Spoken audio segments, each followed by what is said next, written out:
Okay, we are with Yaotl from Iconoclast. Your name, you used to go by Renee. Yeah. Why did you change it to Yaotl? Because in learning about my history, which actually was through punk rock, through peace punk and positive punk, that I learned about my culture, and it was through music that actually made me feel okay and helped decolonize my mindset that it's okay to come back to who you are and peel the layers of onion, or decolonize, if you will. And so Yao means protector and provider in Nahuatl, and so it's like a spirit name, so really for friends and family, I share that name with people. But if you know me as Renee, then you know me as Renee. It's all good. Okay, what year did you get into punk rock, and when did the Iconoclast started? What year did I get? I was 15 years old. I almost died at 13 because I was in a gang in the San Fernando Valley, and I almost died. And so my parents didn't allow me to dress like a cholo, a gangster. So I still had this feeling that something was wrong with society, and that's also one of the reasons why I was a gangster. And I came across this in 1980 when I was 15. I came across this dude with a shaved head, a bunch of dudes dressed weird with shaved heads, and they had circle jerks, bad brains, dead Kennedys on their book. And I asked them what that was. They told me it was punk rock. And then about 2 weeks later, in 1980, that's when I went to my first show was Dead Kennedys and Feeders at the Whiskey. And so after that, around later on, by the end of 1980, that was early 1980. By the end of 1980, thankfully, Greg and Nick of Iconoclast Original asked me to be in the band, and I didn't even know how to play bass, so I used to play with two thumbs, and that's how we started in late 80, early 81. Okay, so you grew up in you were involved with, back then, you grew up in an area where there's gangs and stuff. Yeah. Back then there was no internet, nothing. Coming from that tough neighbor, how in the hell did you get into the whole anti-war movement, to the animal liberation movement and everything? How did you get into that? Honestly, like when Iconoclast first started, we were really inspired by Minor Threat and the positivity of being straight edge, and that idea of like being clean, and as a form of rebellion against the dominant culture of beer and drugs and messing up your brain as a teenager. So Minor Threat kind of inculcated with this idea of a critical lens. And then we came across, because we always used to go to Vinyl Fetish and Melrose, because at one time Melrose was like a total underground area. Like yeah, BDSM. They sold BDSM stuff, record stores, and Posers was there. And then it turned trendy. And so we go to Vinyl Fetish all the time, and we saw I think it was Discharge is the first little single we saw. I think it was Decontrol or Fight Back, and we bought it, and we blew our minds just the lyrics, and about the fight system, Fight Back, and we're like, wow. And then talking about like about anti-war, and talking about nuclear disarmament and all that, and then that led us to Crass, and then Crass with all the rest of the bands that came out of Crass Records. Every record had a little booklet of information that inspired us to read more about Nicaragua, El Salvador, read about Bakunin, Kropotkin, about mutual aid, Emma Goldman, learn about so music really, especially anarchist peace punk, really inspired and moved us to another direction, and that's how we got into it. So okay, I think it was late 1984 when I first saw you guys, but you guys were going through some like radical change. Right. And I remember seeing you guys, and you guys saying, I think the singer or somebody was saying everybody to sit down. Yeah. And to read a poem, and I don't think you guys let people slam dance. Yeah. How did that change happen back then? Why'd you guys went that direction? And also the music-wise, I noticed it slowed down a lot. Yes, because by 82, 83, the punk gang started taking over, and it started being very toxic masculinity. When we first joined, one of our first punk parties, punk events we went to was Hollywood. First time we ever seen, Two-Spirit or LGBTQ people just being themselves, a room full of white, black, and brown people rocking out to the stage who were like a Chicano band from East LA, Bad Brains, Crucifix. You had everybody Asian, like where it was racial before during that time. Even though there was a lot of racist underpinnings, there was, but the reality of it was like punk was a place where everybody who was an outcast to society could be free. And so, but by 82, 83, I want to say all the punk gangs and the shows started becoming very toxic, masculine vibe and fights and being beat up. So when we really, looking towards England and what they're doing and how they're having their events with banners and pamphlets and stuff, we were like, no, we're going to have a space where we don't get violent in the pit. We don't need to get violent. We can sit down and listen. We have a different approach to try to transform go away from the toxic masculinity and go more towards peace. So we're talking about being pacifists because we were staunch pacifists at that time, but we still remain that nonviolence is an incredible tool. But like you said earlier, it's there's a difference between being nonviolent and being a pacifist. So I think we're like we're still going different paths, but then we were very we wanted to try to cultivate a culture of peace. So that's why we try to ask everyone to sit down, and other bands like Another State of Mind, we were all questioning the ways we were doing celebrating punk rock. So that's how it happened. And I'm going to mention something that a lot of your fans don't know. I think it was 1985. You guys started changing your music to kind of anarcho goth or death rock. Yeah. How the hell did you guys end up that? And it pissed off a lot of your audience too, who was used to the fast stuff. Yeah, I know. What happened? Well, I think we were the singer who was after Greg, because when Greg left the band, we were inspired by Southern Death Cult at that time, and also by bands like the Mob, bands like not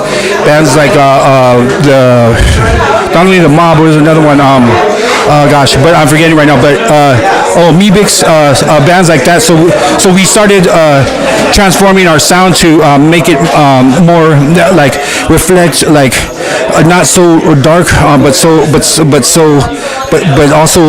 not so hard, but then still dark. It was so that's how it came out. So it came out gothic, I guess, sounding, but really that was our effort of trying to transform and progress what we were doing and what we're calling punk rock. Because we didn't want to say bottle to one style only, but we love the style that we're playing tonight. It's just one of us. It's just so much inside of us, part of us. But so we just wanted to kind of expand, and that's how that ended up happening. And we had the guitarist Ivan at that time, incredible. He used to do folk songs. He's the one that wrote In These Times, and then Don, the one that sang it. It's amazing, so amazing. The lyrics still resonate in my head today. So that's how it was. Yeah. So now everyone's happy because you got your original singer back and got your original sound back. What's that? Everyone's happy. You got your original singer back and they got the original punk rock sound back. Yeah, that's great. Now we are in 2000. Now we're in 2018. You guys mentioned earlier about how long you guys have been around. So give us some advice. What's it like getting old? What does the kids have to know about growing up and getting old? What do they have to know about getting older? What do they need to know about getting older? In life. In 2019, 2019. Did I say 2018? 2019. But yes. By the way, first of all, we're glad that we're back in doing our punk rock early stuff too as well. So and we're working on stuff. So anyway, but yeah. So I think you realize too how important it is to care for your tempo even more. You have to really be and don't stop.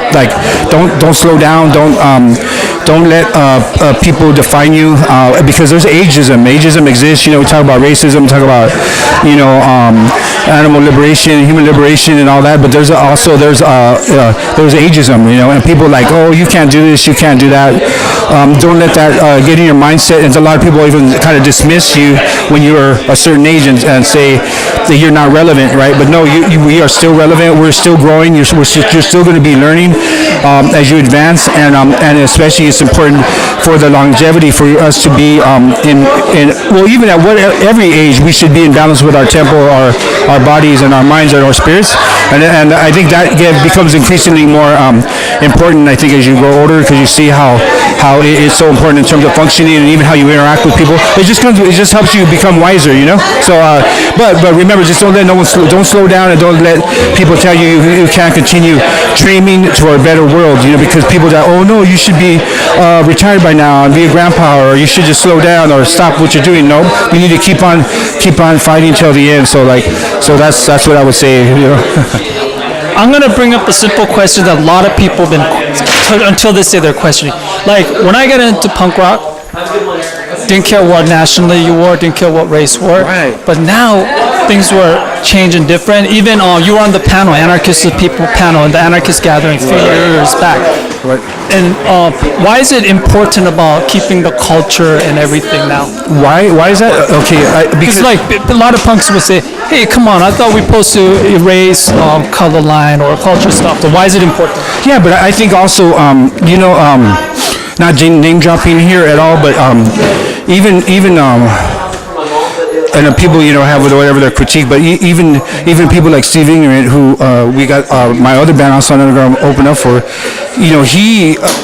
In discussion with him, why it's important for people to become back to their culture and their roots. And yes, we all are human beings, but I think that's exactly what happens when you go back to your language and your cultures and your original, who you were as Korean people before any Western context. You see that there was a connection to Mother Earth, and you had a connection that was relevant to your area.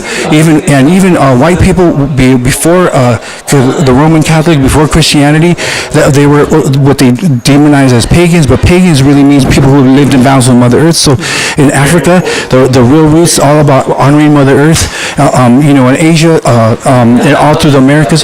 So that's the importance, and because the Western dominant narrative that came here in 1492 is one that squashes any differences in people, and kind of villainizes it, nullifies it, makes it like not important, and in doing that, it makes us have to conform to this to the dominant culture of consumerism, of oh yeah, you know, patriotism, and all these things that rip us from who we are as human beings. Because I think when we go to each of our roots, we understand that we're all human beings and different, and that we celebrate those differences, and we are all in this Mother Earth together, and we really learn to respect each other's differences, because that's important too. And we also learn how we all connected in children of Mother Earth. That's why. So I hope that. Cool.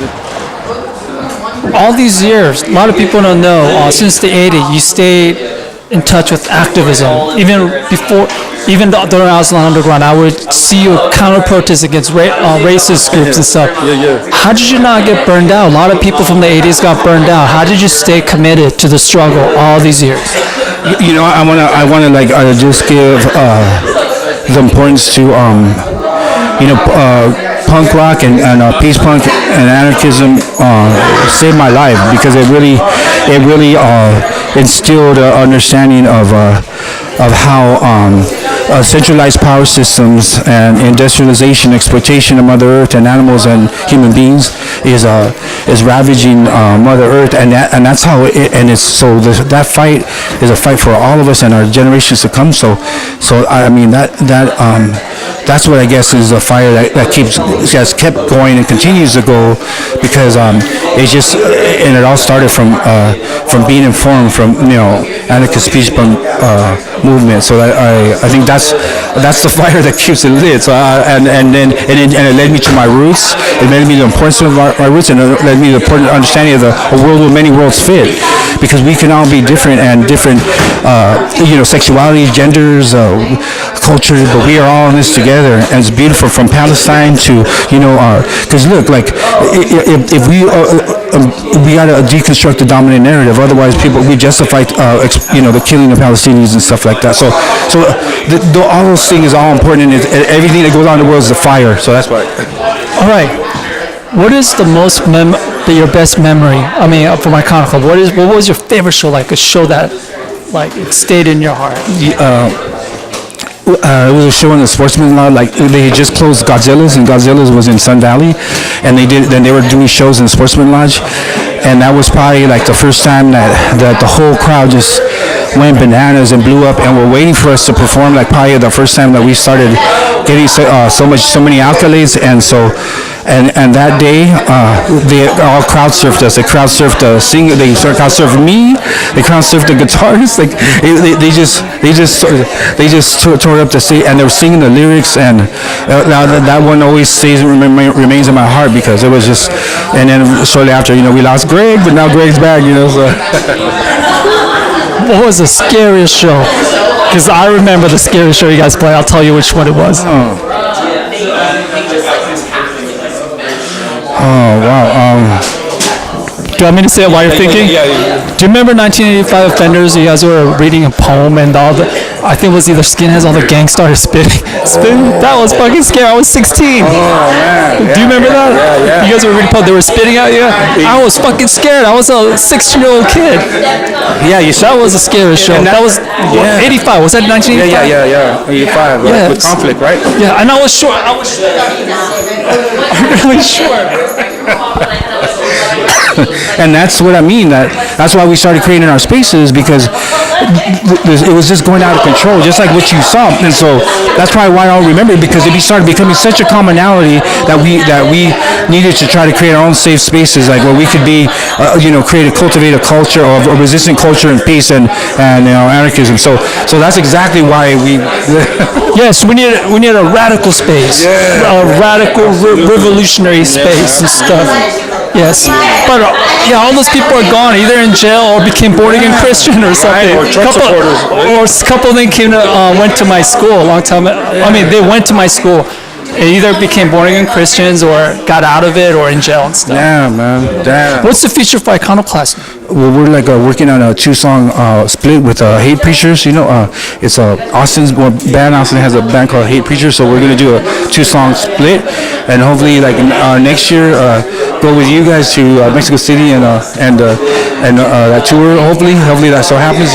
The Anarcho Punk Fest 2020. Yeah, exactly. International Anarcho Punk Fest. Yeah. And we just got interviewed by a Japanese magazine who are like, why don't you play in Japan? So hopefully that happens. That'd be great. That'd be great to go with you guys too. That'd be great. Anyway, so those are our plans. Thank you for the interview. Thank you. I wish you all the best. All right, man. Thank you. Thank you for all last question. Is Aztlan Underground still going on or what? Yes, absolutely. We're coming out with a new single called Black Lives Matter actually this next month. So that's coming out. Yeah, exactly. Yeah. And thank you for all the work you've been doing all these years, man. You've been holding the torch, man. Thank you. All right. Thank you. Yaotl from Iconoclast. Yo. It was a good gig today in Sacramento. Oh, thank you. Hell yeah. Thank you, Sacramento. Thank you, Sacramento.